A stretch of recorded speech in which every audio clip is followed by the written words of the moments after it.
हिंदू धर्म में 33 करोड़ देवी देवता हैं। रोजी देने वाला अलग, बारिश बरसाने वाला अलग, पैदा करने वाला अलग। जो तीन बड़े बड़े खुदा माने जाते हैं हिंदू धर्म में, वो तीन हैं बड़े बड़े: ब्रह्मा, विष्णु, महादेव। ब्रह्मा दुनिया का बनाने वाला, ये है क्रिएटर। विष्णु ये है पैदा करने वाला, ये है पालने वाला। विष्णु ये परवरिश करता है, पालता है, रोजी रोटी देने वाला। और महादेव यानी शिव ये है मारने वाले, ये है मारने वाले। लेकिन ऋग्वेद क्या कहती है? अहम ब्रह्मा अस्ति, अहम शिव अस्ति, अहम विष्णु अस्ति, अहम सूर्य अस्ति, अहम चंद्र अस्ति। मैं ही ब्रह्मा हूं, ये लीजिए, मैं ही ब्रह्मा हूं, मैं ही विष्णु हूं, मैं ही शिव हूं, मैं ही क्रिएटर हूं, दुनिया बनाने वाला मैं ही हूं। अहम विष्णु, मैं ही परवरिश करने वाला हूं, पालने वाला हूं।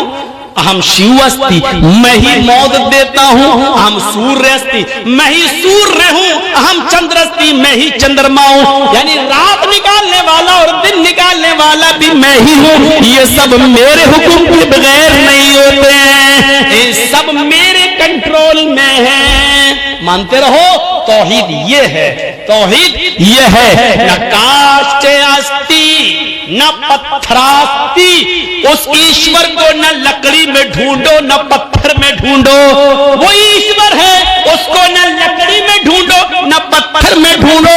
ओम निराकारम अस्ति निराकारम अस्ति, वो ईश्वर निराकार है, उसका कोई आकार ही नहीं, उसकी कोई शक्ल बना ही नहीं सकता है। लैसा कमिस्लिही शैउन, उस अल्लाह की तरह कोई चीज है ही नहीं है, उस अल्लाह की तरह कोई चीज है ही नहीं। सनातन धर्मम पंचम वस्तु अस्ति, प्रथमा वस्तु एकम ब्रह्मा, द्वितीय नास्ति नास्ति किंचन, तृतीय वस्तु षष्ठांग कर्तव्या, तृतीय वस्तु दानम दीक्षिता, चतुर्थ वस्तु वरधारी, पंचम वस्तु तीर्थ यात्रा कर्तव्या। यही सनातन धर्म की बुनियाद बताई गई। कृष्ण जी कह रहे हैं अर्जुन, सनातन धर्म 5 चीजों का नाम है। सनातन धर्म 5 चीजों का नाम है। प्रथमा वस्तु, पहली चीज, एकम ब्रह्मा, द्वितीय नास्ति नास्ति किंचन, एक ही ब्रह्मा है, दूसरा नहीं, नेह बिल्कुल नहीं, नाना कतई नहीं, किंचन जरा सा भी नहीं। कृष्ण जी अर्जुन से कह रहे हैं, एक ही ब्रह्मांड का रचयिता और रचनाकार है, एक ही ब्रह्मा है, एक ही इस दुनिया का बनाने वाला क्रिएटर ऑफ यूनिवर्स एक ही है, द्वितीय नास्ति, दूसरा नहीं। इस विश्व का निर्माण करता एक ही है, इस विश्व का बनाने वाला एक ही है, इस महान जगत का स्वामी एक ही है, द्वितीय नास्ति, दूसरा नहीं, नेह बिल्कुल नहीं, ना ना कतई नहीं, हरगिज नहीं, किंचन जरा सा भी नहीं। ये कृष्ण जी अर्जुन से कह रहे हैं। मोहम्मद रसूलुल्लाह क्या कह रहे हैं? शहादती अल्लाह इलाहा इल्लल्लाह, अल्लाह के अलावा कोई माबूद नहीं। द्वितीय वस्तु साष्टांग कर्तव्य, दूसरी चीज है अर्जुन साष्टांग करो। साष्टांग ये बड़ा अजीब जुमला है। हिंदू लोग आज भी साष्टांग करते हैं, लेकिन उनको खुद नहीं पता ये साष्टांग करते हैं कि 20 टांग करते हैं। सा अष्टांग, इसको जब मिलाया जाएगा तो पढ़ा जाएगा साष्टांग। अष्ट के माना संस्कृत में होते हैं 8, सा अष्ट। अब मिलाइए तो पढ़ेंगे साष्ट, सा अष्ट यानी साष्ट, 8 के साथ, 8 के साथ अंग, सा अष्ट अंग, साष्टांग 8 अंगों के साथ धरती पर रखकर, 8 अंगों को धरती पर रखकर ईश्वर को प्रसन्न करो। 8 अंग जमीन पर रख के कोई बताए? 8 अंग सिर्फ सजदे में होंगे, बस कोई और दूसरी शक्ल है ही नहीं।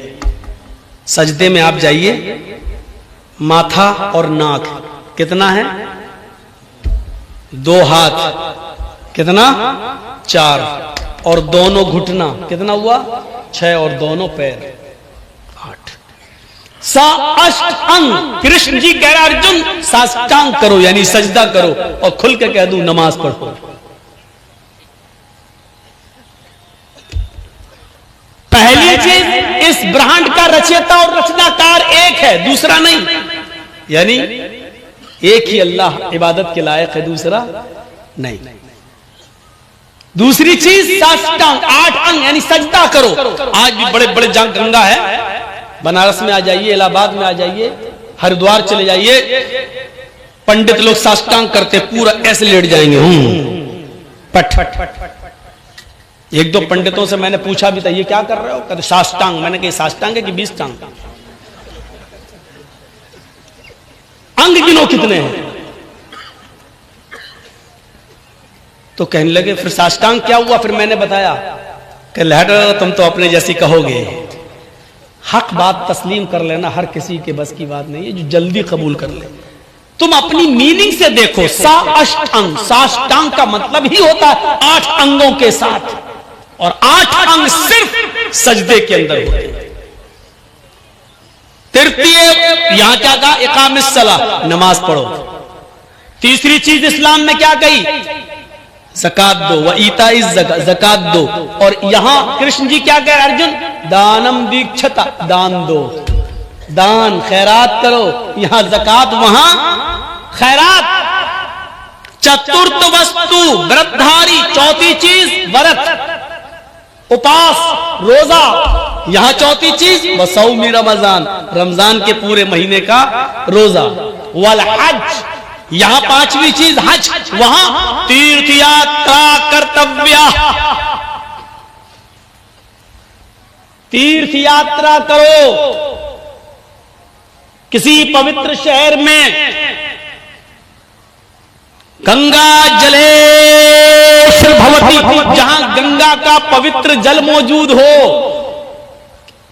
ऐसे शहर में चले जाओ जहां गंगा का पवित्र जल मौजूद हो। हाँ, आगे का मतलब बड़ा अजीब है, वो समझना पड़ेगा। स्नान कर्तव्य, उसमें डुबकी लगाओ ताकि तुम्हारे पाप मिट जाएं। ये चीज समझने की है।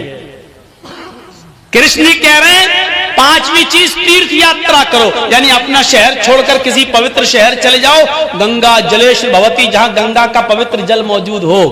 स्नानम कर्तव्य, उसमें स्नान कर लो। इसी वजह से हिंदू भाई गंगा में डुबकी लगाते हैं ताकि पाप मिट जाएं। चाहे कितने गुनाहगार हो, डुबकी लगाओ, पाप धुल गए।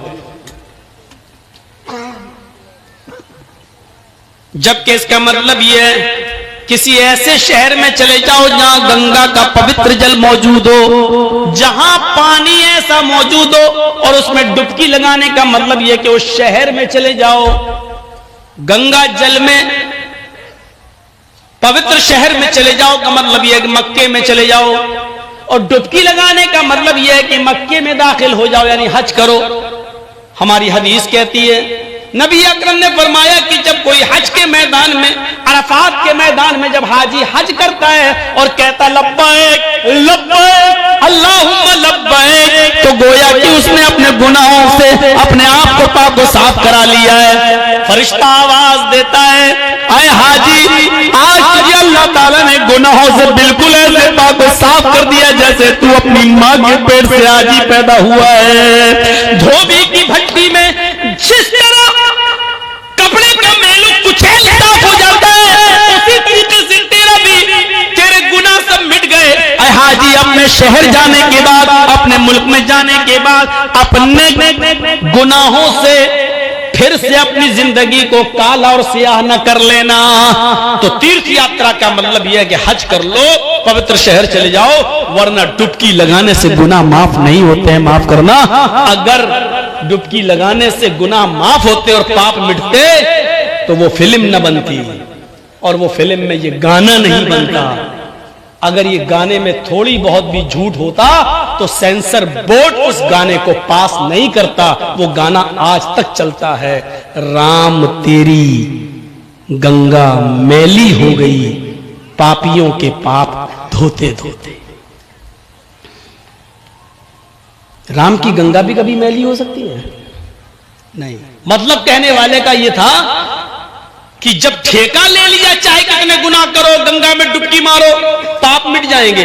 तो गंगाओं में इतने पाप हैं, जो आया गुनाह करके वो डुबकी लगा रहा है, वो तो गुनाह से मिट गया, लेकिन वो गुनाह गंगा में इतने भर गए हैं, अब जो भी डुबकी लगाएगा उसके गुनाह मिटेंगे नहीं, बल्कि जो गंगा में पाप है वो चढ़ेंगे और उसके ऊपर। आज तक ये गाना चलता है, बजता है, और इसको कोई निकाल नहीं सका, जबकि केंद्र में सरकार भी तुम्हारी है, पक्के राम के मानने वाले भी हैं, और गृह मंत्री जी भी तुम्हारे हैं। सुप्रीम कोर्ट के जज जब उनके अंडर में हैं, तो फिल्म भी दुनिया से ये गाना निकालने में उनको टाइम ही कितना लगेगा, लेकिन आज तक नहीं निकाल सके, क्योंकि इसमें सच्चाई है, इसमें सच्चाई है। तो 5 चीजें जो हमारे यहां वही तुम्हारे यहां, और तौहीद पूछो मत। यचित्तियो यो पिम्मिम्मा नसतस्मा देवी शोरीरिशा। कोई जवाब है इस मंत्र का? यजुर्वेद का मंत्र है। यचित्ति याचना के माना भीख मांगना, संस्कृत में यचित्ति इंपरेटिव सेंटेंस है, मांगो, यो उससे, यो इसमें इशारा बईद के लिए 2 बार आ रहा है। यो यचित्तियो यो, मांगो उससे, वही है देने वाला। देखिए, यचित्तियो यो, मांगो उससे, वही है देने वाला। पिम्मिम्मा, वही तुम्हारी झोलियां भर सकता है, वही तुम्हें सब कुछ दे सकता है। और इसके आगे तो खुलकर नस तस्मा देविशो, नस तस्मा देविशो, नहीं दे सकता है कोई भी देवी देवता, रीरिशा कुछ भी, उसके अलावा तुम्हें कोई भी देवी देवता कुछ भी नहीं दे सकता। और क्या चाहिए? इससे ज्यादा खुलकर अब क्या कहें? मांगो उससे, वही है सब कुछ देने वाला, उसके अलावा कोई भी देवी देवता तुम्हें कुछ भी नहीं दे सकता। इन्नल्लज़ीन तदऊन मिन दूनिल्लाहि लन यख़्लुक़ू ज़ुबाबन वला इज्तमऊ लहू व इन यस्लुबहुमुज़्ज़ुबाबु शय्अन ला यस्तनक़िज़ूहु मिनहु।